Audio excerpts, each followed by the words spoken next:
Let's turn now to Michael O'Hanlon. He's Director of Foreign Policy Research at the Brookings Institution. Michael, and so we are hearing from different analysts that they think this could actually be a rather drawn-out affair. That's going to kind of put that on one side of the equation. On the other side are those pointing out that the market reaction here is not outsized. In other words, it's not huge.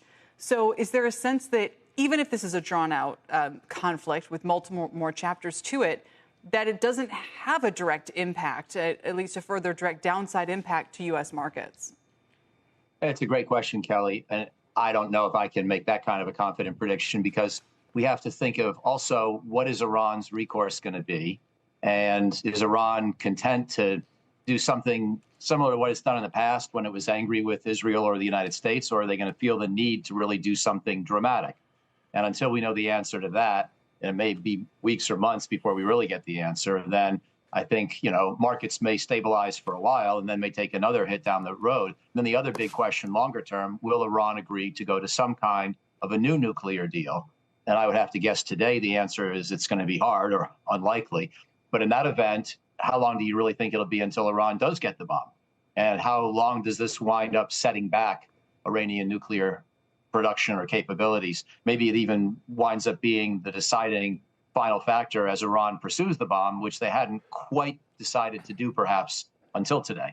Iran has had 60 days to make some kind of a deal. This was actually day 61 of a 60-day pause or sort of semi-warning that came from President Trump and Israel about a nuclear deal. So they've been kind of sitting there waiting. It was a 60-day period. Today was day 61.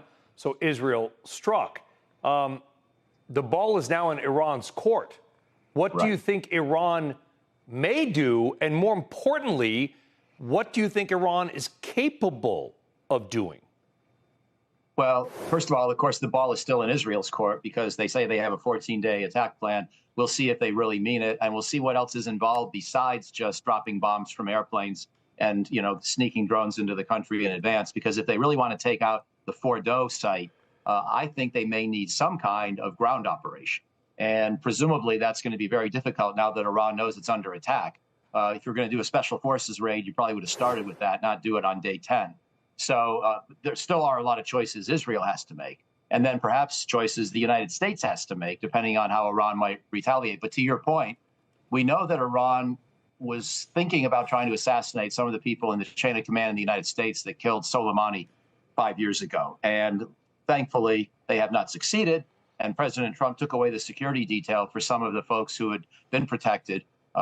Luckily, those people are still safe, but Iran has already indicated it's willing to try to play the assassination game. So that's one thing they could try to do. And it wouldn't have to be on Israel proper. It could be around the world, Israeli diplomats, what have you. So that's one set of options. Another is to revert back to their sort of old-fashioned mass casualty civilian target terrorism. And it wouldn't have to be on Israeli soil again. It could be like in the 1990s in Argentina at a synagogue. So those are the kinds of things Iran may consider, and they may have to decide whether to attack American military bases in the broader Middle East as well. Those are the kinds of questions I think before them right now. We have to wait and see what happens. As we talked about with Megan Casella, a TV news station went off the air. There are reports, Kelly, that there are Iranian missiles heading toward Israel. Again, unconfirmed reports. Although, as you heard Megan Casella report, we do know that something has occurred, so kind of waiting to get more clarity on that. I didn't mean the ball is in Iran's court. What I meant was that they have threatened retaliation. And Ayatollah Khomeini went out on social media and basically said, we're going to retaliate. But let's be clear. Iran just lost pretty much its entire top military leadership, and it appears that every time they pop their head up, Israel comes calling and hitting them where it hurts, or maybe some of their proxies where it hurts. Yeah. The ultimate question is, how much does this spiral up? What do you see as a best and a worst case scenario from here, Michael? Thank you. And I got your earlier point, and I think it's a very valid one. All parties have a lot of choices to make going forward. But in terms of best and worst cases, the best case is, let's say Iran does shoot through some more missiles and drones, and one or two of them hit, let's say, an important military facility, hopefully when no one's there, very low casualties, but something that is valuable to Israel, and Iran can claim, or at least bluster and pretend that that was payback enough, and then decide they're better off de-escalating. So some kind of a hit where Iran can claim, because it's a new threshold, but still hopefully not too gory, not too damaging, not too bloody, then that's payback. A worst case scenario, of course, is that they go for the bomb and in the meantime carry out some big acts of terrorism, get a nuclear weapon by 2030-ish, and then feel emboldened as they've maybe rebuilt Hezbollah by then to launch a new wave of aggression against Western and Israeli interests in the broader Middle East. That plays out over a longer period of time.